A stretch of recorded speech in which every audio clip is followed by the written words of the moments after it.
All right, everybody. Today I'm going to be talking about the ultra-fast laser cutting of low-mass superelastic nitinol parts. That's the title of my talk.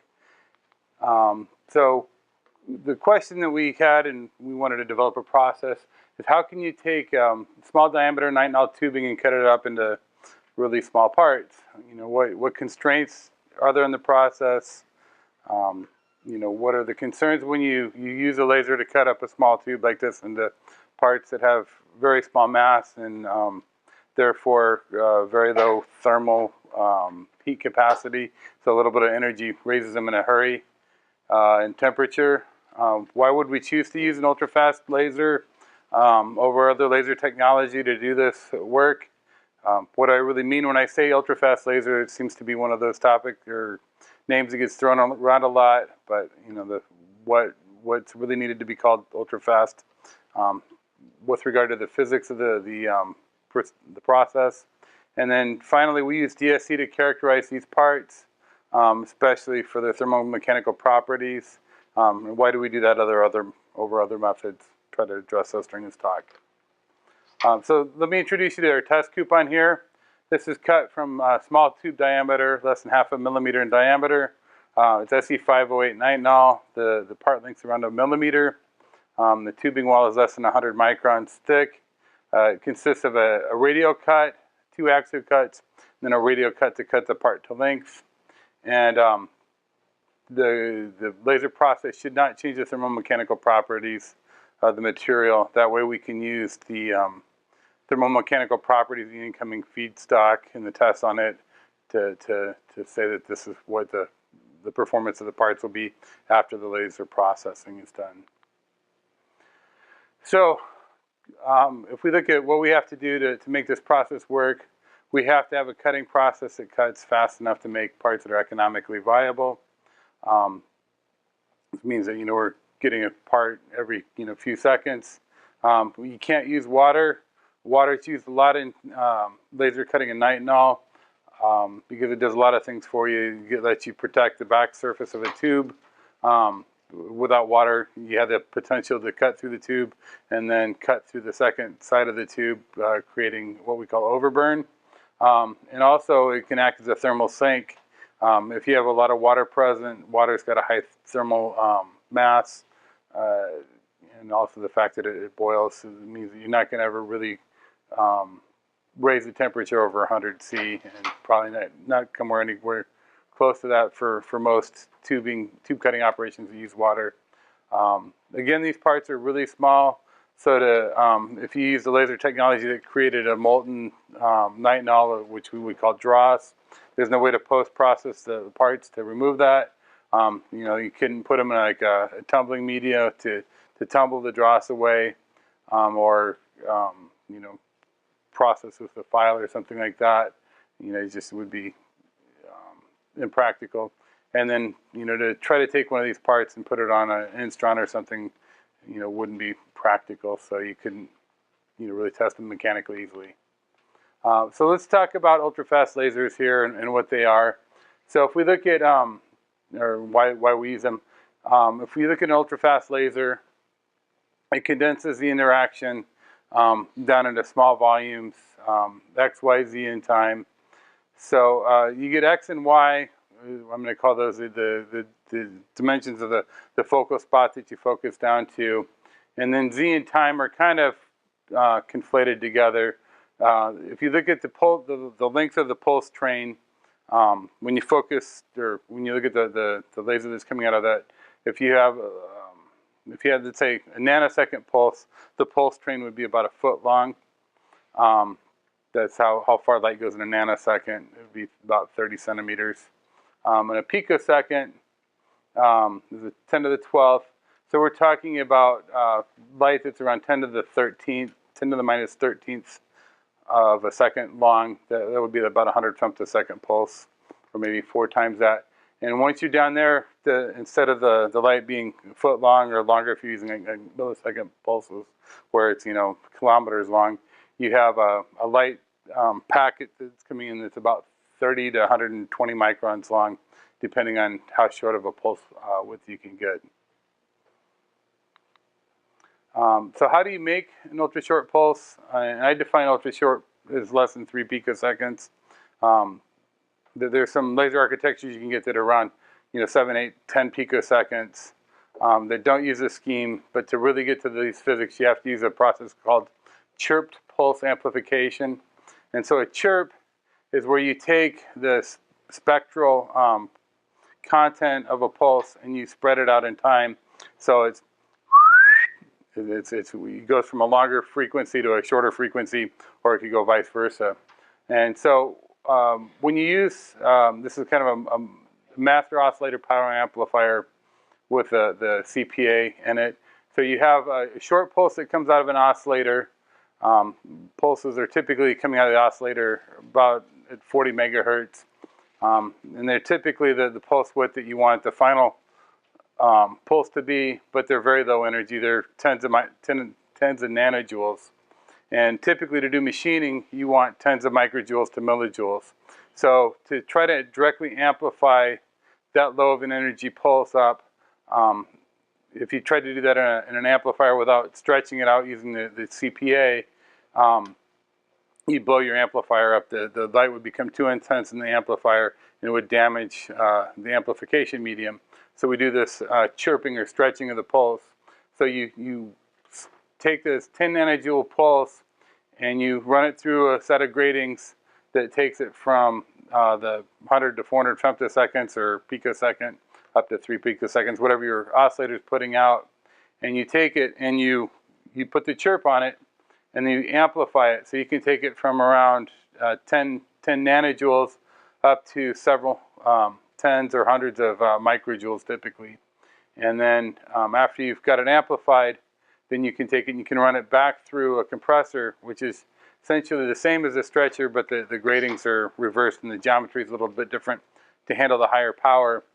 And this takes, and it takes this chirp pulse and it reverses the chirp and it puts it back on top of each other, or on top, all the frequencies back on top of each other, so that you come out with an amplified pulse that's quite a bit more energetic, but still very short. For most of our machining, we're running, in the tens of microjoules. So here I put down 50 microjoules. Just finally, one last comment on this. The reason that these lasers are quite a bit more expensive and, until recently have been, probably the last 5 years lab only types of applications is this chirped amplification. It makes the lasers a fair amount more complex. Now, in the last few years, 2-3 years, they've had lasers that have come out that are, you can go out and you can purchase for a reasonable amount of money and get these pulses that you need to machine with. So I worked at Lawrence Livermore Labs a long time ago, and this is kind of where I think this is where I really understood what the transition from being a short pulse to an ultra-short pulse laser is. And that's elucidated by this experiment that Paul Banks carried out.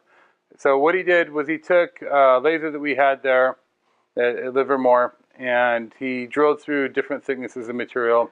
So we had really thin material, 140 microns. We had 750 micron material and then 1.2 millimeter material. And this is a 316 stainless steel. And he just had an experiment where he just took, changed the pulse width of the laser and timed how long it took to drill through the material. And as you went from higher pulse widths and you got shorter, the time it took to drill through the material got shorter up until a certain point.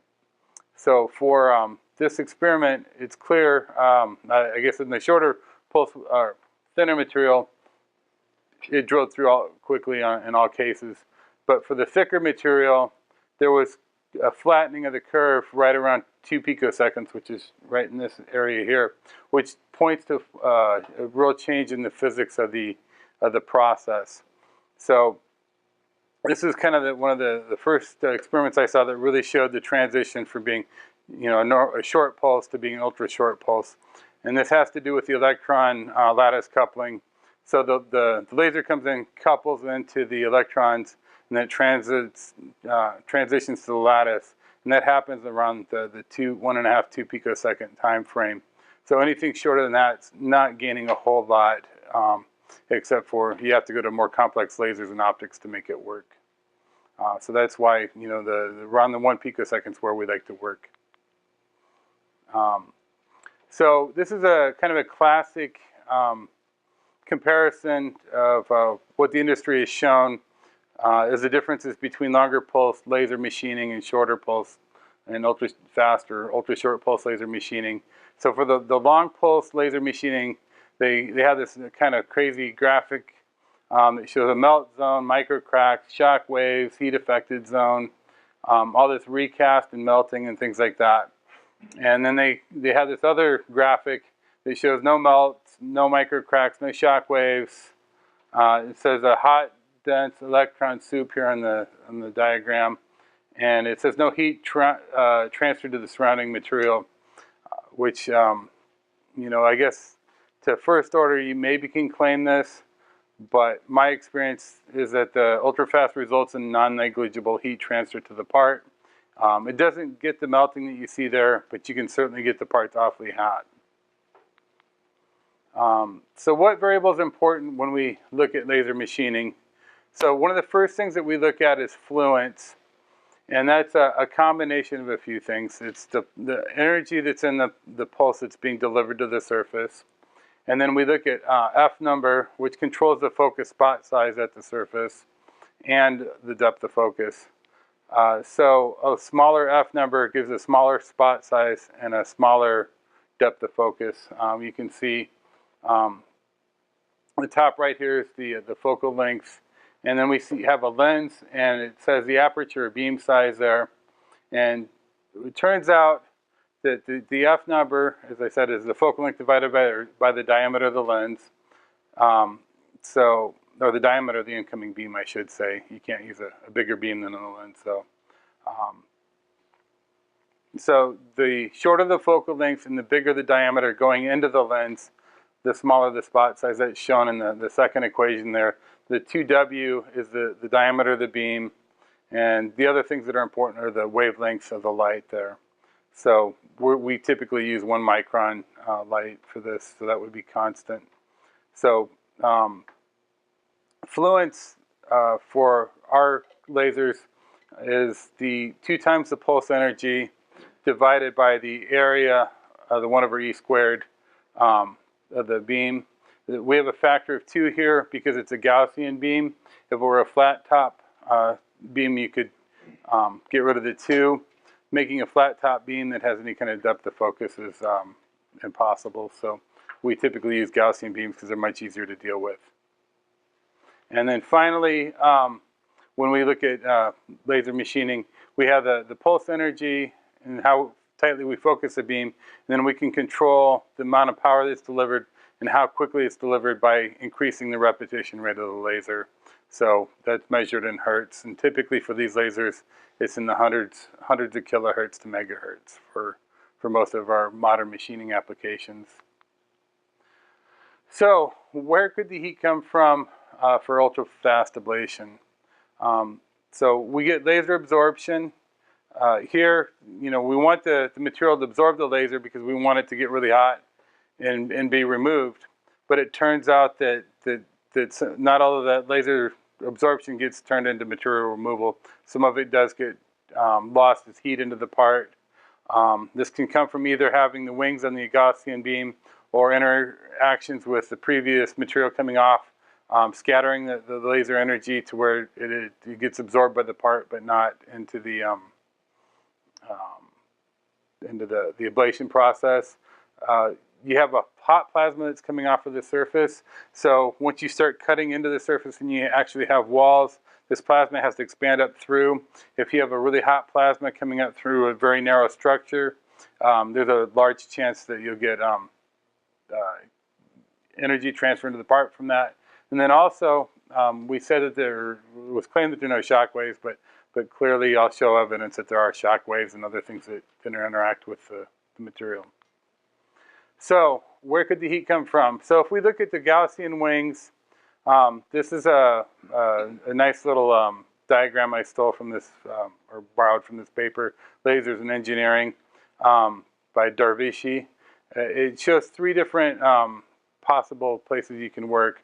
The first one is a very strong pulse here, and then this gray dotted line is the threshold fluence, and that's the energy per area that you have to be above for material to be removed. So this top first peak that's shown here shows a very energetic fluence that's hitting the part. And what happens there is you get a very hot center, and then the outsides get cooler until you get below the ablation threshold. And then you'll have these wings out here that are below the threshold, and there's quite a bit of energy there that can go into heating the part. The second one is kind of a more reasonable fluence. That's probably about where you want to be working, or maybe even a little bit lower. And then the third fluence is everything is below the ablation threshold. And here, by delivering pulses like this to the part, most of the energy would be delivered straight into heating. You wouldn't have any ablation, and so your part would get quite hot if you had any kind of repetition rate. Also, when you're doing machining, you're coming in, you're blading material from the surface, and this is coming up into the air. So you kind of have this hot cloud of metal vapor and metal particles and things like that your subsequent laser pulses have to go through. So what happens is these pulses that are coming in after the first few pulses interact with this cloud, and instead of having a nice focus spot, this causes scatter and other hot material above the part that you're trying to cut, and this can also lead to energy being directed into the part instead of into the cutting process, which can lead to heating of the part.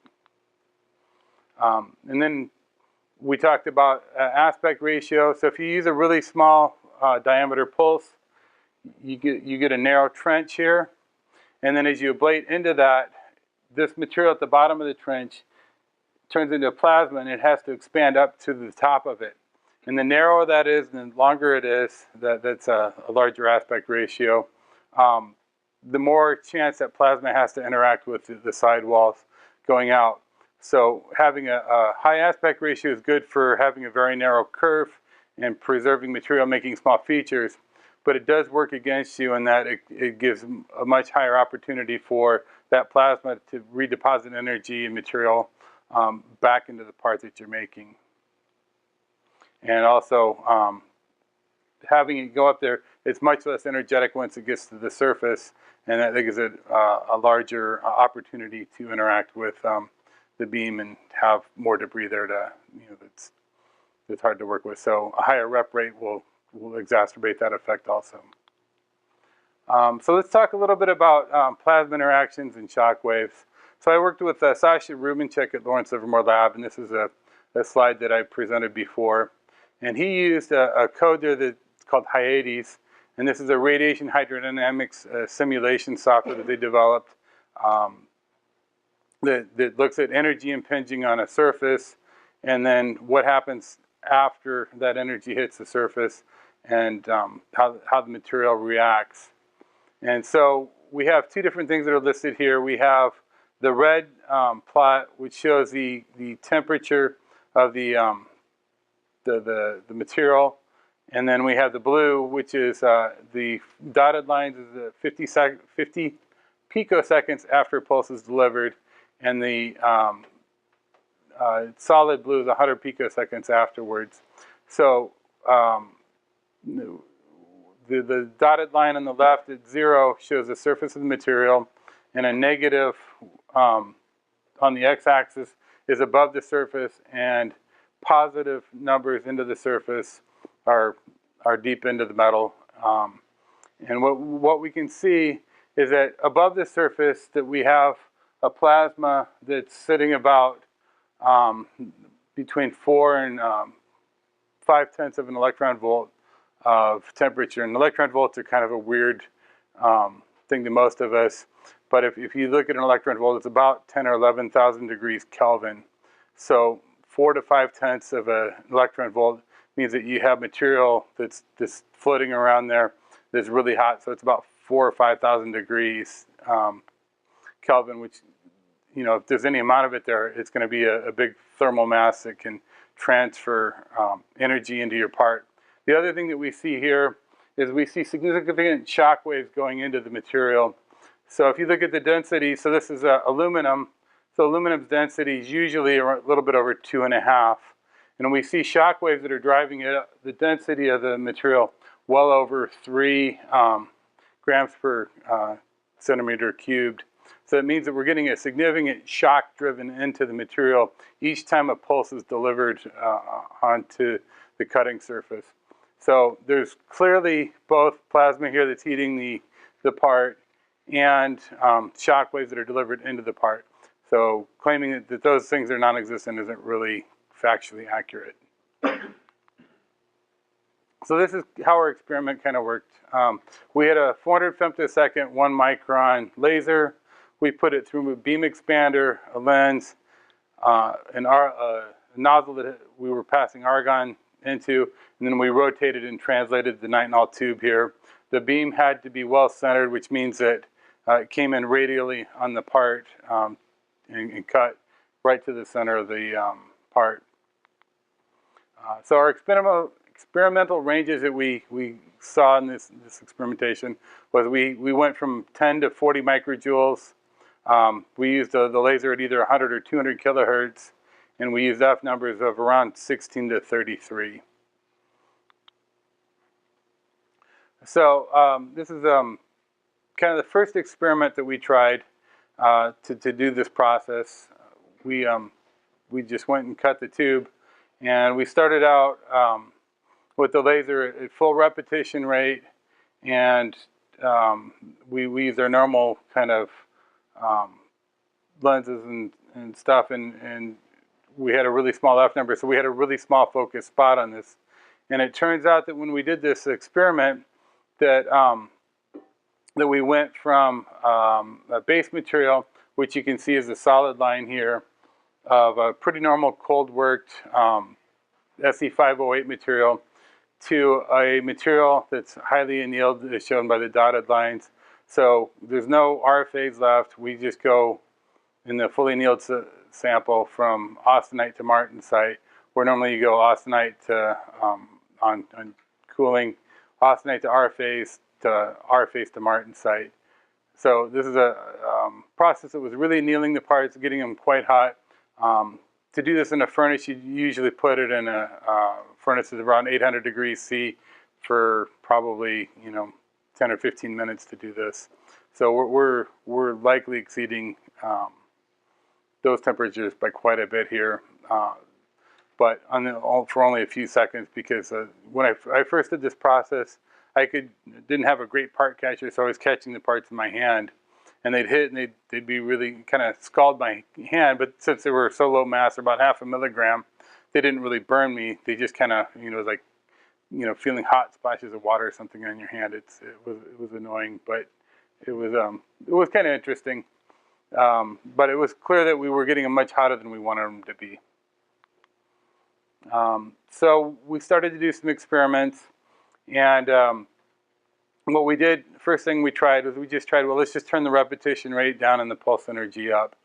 And we saw some improvement here. We still saw quite a bit of annealing that took place.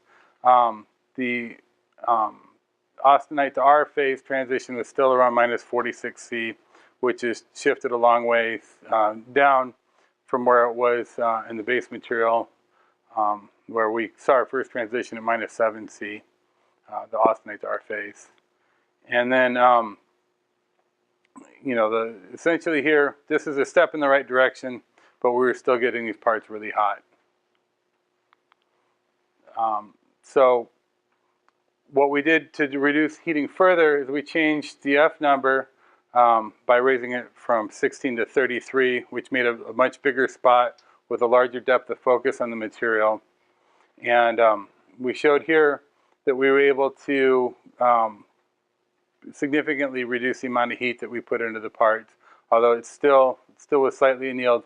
And also on this side, you can see that there's considerable overburn here, and here, which is if you were to follow the laser beam as it would cut through the sidewall, there's a notch in the back side of the tube, and that's what we would call overburn. And it is possible to actually cut these tubes in half using the laser. So we have to have a process that cuts through the sidewalls, but does not do that overburn here. So this told us that for the feed rate that we were using, we were still using too much power. So we turned the pulse energy down some, and we got this process here. And so this is a part that we want to see. There's no overburn on it, and we can see that the DSC curve now is giving a material that is very similar to the starting material that we worked with here. So our austenite to R transition on cooling is around -3. I think it may have been around -4 or 5. So these peaks have, for most practical purposes, have not shifted at all. And if you look at the SEM here, you can see, looking at the inside of the part, that there's no cutting into the ID there, so that the mechanical properties of the part are or should be very good. So optimization of F number, pulse energy, pulse rate. These were all critical to taking a process that really thermally annealed the parts, caused problems with second surface, back wall ablation, and we were able to take the process and make essentially a process that didn't change the base material at all. So the key things to remember here, you want to go with as small a repetition rate as you can get by with, because that means that the pulses are, as they come in, it gives time for the previous pulses to expand and clear. The pulse energy you want to keep as low as possible, because you don't want to cut through after you cut through the part, you don't want to cut into the second surface. And then the F number, a larger F number gives a bigger spot on the surface, which makes the aspect ratio larger, which allows the plasma to expand and get out of the cut without heating the part significantly. So these are the kind of the keys that we found to making a good process. Again, low mass parts really can be heated up to high temperature laser, or high temperatures, even with ultra fast laser cutting. So you have to optimize the process to really make it work the way you want it to. We showed that DSC here is a sensitive tool to assess how much heat is actually transferred to the parts. If I were to present this paper at a laser conference, I'd be going on about how good of a thermometer nitinol can be, because most materials aren't sensitive. You don't have the transitions that you can look at to see what temperature the material actually probably got to. And I just want to reiterate a sentence that I put in my abstract, and that's ultrafast lasers are often claimed to be cold cutting, but it is clear that the story is more complicated than that. Fluence, repetition rate, and cut aspect ratios can all make a significant difference in the actual process. So these are the things that we look at Confluent to really make deliver on the cold cutting promises that the laser manufacturers have been putting out for a long time. So thank you. You guys have any questions? Okay, so I had a question regarding the different materials. So you mentioned the 1 to 2 picoseconds becomes a relevant time scale for stainless steel. Is that different for different materials?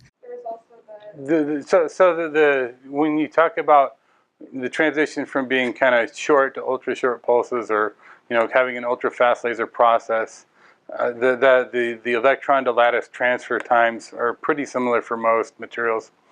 Especially if you look, things that have metallic electron structures. It may be somewhat different if you look at things that have really high band gaps, like glasses, or materials like diamond, or alumina, things like that are really high band gap transparent materials. But for most metals, they would be typical. I mean, within a factor of 2 to 3 maybe. But So the threshold for the fluence is also expected to be. So the ablation threshold varies between materials. It's a function of both the electron lattice transfer times, but it's also a function of the absorption of the wavelength that you're using. So you may, if you're using a 1 micron laser, like we're using here, it may have a different absorption coefficient than if you're using like a green laser or something like that. So you may see the ablation threshold go, I've seen in metals, it ranges from a few tenths of a joule per square centimeter, which is, probably on the high end, down to like 30 microjoules per square centimeter on the low end. So there's probably a range there that you can experience, but for most practical applications, we're machining around 1 to 5 to 10 joules per square centimeter. So we're typically about 100x above that. So the exact number, the threshold for the fluence isn't critical, but you have to remember that you don't want to be a factor of like 1,000 above that. So typically we aim for 10 joules per square centimeter, that kind of range. Okay, let's thank Michael.